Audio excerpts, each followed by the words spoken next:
അപ്പുറത്ത് മന്ത്രി സജി ചെറിയാൻ, കാസർകോട്ടെ രമേശൻ, കോട്ടയത്ത് നിന്ന് ബിജു, ഇവരെല്ലാം കുശലം പറഞ്ഞ് നിൽക്കുന്നു. കയറുന്നതിന് മുമ്പ് ഉള്ള ഈ സമ്മേളന ഹാളിലേക്ക് കയറുന്നതിന് മുമ്പ് സൗഹൃദം പുതുക്കുന്നു, ആളുകളുമായി കുശലം പറയുന്നു. ഞാൻ പറയാം, രമേശനും അതുപോലെ ബിജു ഒക്കെ വന്ന്. ബിജു നമ്മുടെ പ്രധാനമാണല്ലേ, നമ്മുടെ വ്യാപാരി മേഖലയിൽ, വാണിജ്യ മേഖല, അതിനെ പറ്റിയാണ് ഏറ്റവും കൂടുതൽ ചർച്ച നടന്നത്. ഇദ്ദേഹത്തെ കുറിച്ച് എന്ത് പറയും? മത്സ്യമേഖല ഒരു വകുപ്പ് വെച്ച് കണ്ണുവെച്ചാണ് ആളെ പിടിച്ചു നിർത്തിയിരിക്കുന്നത്. രമേശനല്ലേ നമ്മുടെ സ്വന്തം ആള്. എന്തായാലും ഈ സമയം എന്താണ്? കാരണം ഈ എല്ലാവരുമായിട്ടുള്ളൊരു സൗഹൃദം പങ്കുവെക്കാൻ കിട്ടുന്ന ഓർമ്മകൾ, ഒന്നിച്ചുകൊണ്ടായി പ്രവർത്തിച്ച പല സമയങ്ങളുടെ അനുഭവങ്ങളും ഒക്കെയാണോ? ഈ സമ്മേളനത്തിൻ്റെ ഒരു പ്രത്യേകത, ഞങ്ങളുടെ ഒരു കാലത്ത് പ്രവർത്തിച്ച മുഴുവൻ SFI നേതാക്കന്മാരും ഏതാണ്ട് ഭൂരിപക്ഷ ആളുകളും ഞാൻ നോക്കുമ്പോൾ ഈ സമ്മേളനത്തിലുണ്ട്. ഹലോ, നിരയിലുണ്ട്. ഇതാരായി വന്ന് പച്ചക്കുപ്പായിട്ട് അടിപൊളിയായിട്ട് 1980 മുതൽ ഇങ്ങോട്ട് വന്ന SFI ലീഡർഷിപ്പാണ് മിക്കവാറും ഈ പാർട്ടിയുടെ മെയിൻ ലീഡർഷിപ്പിൽ ഇപ്പം നിൽക്കുന്നത്. അവരെല്ലാവരും ഈ സലാമിനെ SFI നയിച്ചതല്ലേ ആലപ്പുഴയിൽ? പിന്നെ സലാം മാത്രമാണ്, എത്ര ആളുകൾ SFI DYFI. അതെ, അടുത്തത് ഇത് ആലപ്പുഴ ഡെലിഗേഷനായി മാറി.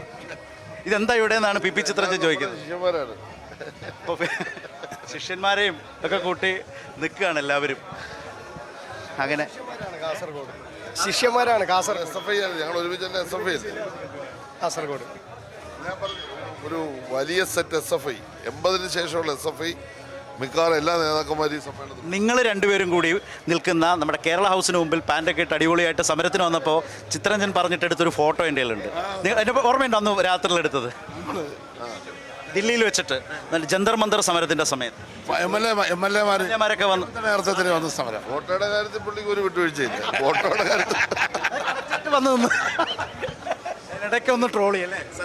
അതെ, മിക്കവാറും മന്ത്രിയുടെ വക കിട്ടാറുണ്ടല്ലോ അല്ലേ? ഇവിടെ ശ്രീ സജിശ്രീ അദ്ദേഹം പറഞ്ഞ പോലെ തന്നെ പാലൊടി മുതൽ നമ്മുടെ ഇപ്പോഴത്തെ ശിവപ്രസാദ് വരെയുള്ള സഖാക്കളുടെ ഒരു വലിയ ലെയറാണ്, തലമുറകളുടെ ഒരു സംഗമമാണ്. അതിൽ ഇവിടെ പറഞ്ഞ പോലെ പ്രത്യേകമായി എടുത്തു പറയാൻ പറ്റുന്ന കാര്യം, SFI കാലത്തുണ്ടായിരുന്ന അവിടെ വഴിയാണല്ലോ നമ്മളെല്ലാം വരുന്നത്, സ്വാഭാവികമായിട്ട് പ്രസ്ഥാനത്തേക്ക് വരുന്നത്. ആ സമയത്തോട്ടുള്ള എല്ലാ ലീഡർഷിപ്പും ഒരുമിച്ച് കൂടുമ്പോൾ ഉണ്ടാകുന്നൊരു പ്രത്യേകമായൊരു, ഇപ്പോൾ ശരത് ഉൾപ്പെടെ നമ്മൾ ഒരുമിച്ച് ഒളിവിലും ജയിലിലും ഒക്കെ പോയ ആളുകളാണ്. സ്വാഭാവികമായിട്ട് ആ ഒരു അനുഭവം ഭയങ്കര ആവേശകരമാണ്. അത് പറയുമ്പോൾ വ്യക്തിപരമായി അത്രയും സലാം പറഞ്ഞുകൊണ്ട്, എൻ്റെ മിനിസ്റ്ററെ, ഞാൻ കോളേജിൽ പഠിക്കുമ്പോൾ ആദ്യമായി ആ ക്യാമ്പസിലേക്ക് കടന്നു വന്ന അക്കാലത്തെ SFIയുടെ ജില്ലാ പ്രസിഡൻ്റായിരുന്നു സജി ചെറിയാൻ. അതുകൊണ്ടുകൂടിയാണ് അങ്ങനെ പറഞ്ഞു വന്നത്. അക്കാലത്തെ ആലപ്പുഴ ടൗണിലെ പാർട്ടിയുടെ വലിയ ചുമതലക്കാരനായി. അതെ അതെ, ആര് പറഞ്ഞു? മത്സരിക്കത്തില്ലേ SC കോളേജിൽ? അന്ന് അതിനുള്ള എല്ലാ സൗകര്യവും ഞാനാണ് ചെയർമാൻ.